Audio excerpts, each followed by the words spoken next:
क्या आपने howler monkey देखा है? एक खास बंदर की प्रजाति जानी जाती है अपनी जोरदार आवाज के लिए, जो करीब 5 किलोमीटर दूर तक सुनाई देता है।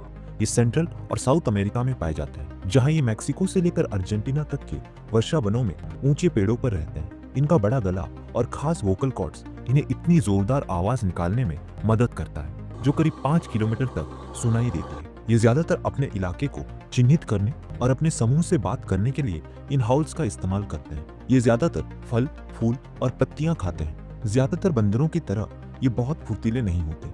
ये अपना ज्यादातर वक्त आराम करते और खाने को डाइजेस्ट करते हुए बिताते हैं। इनकी पूंछ काफी ताकतवर होती है और पांचवें हाथ की तरह काम करती है। इससे ये पेड़ों पर लटक पाते हैं और फूल पत्तियां खा पाते हैं।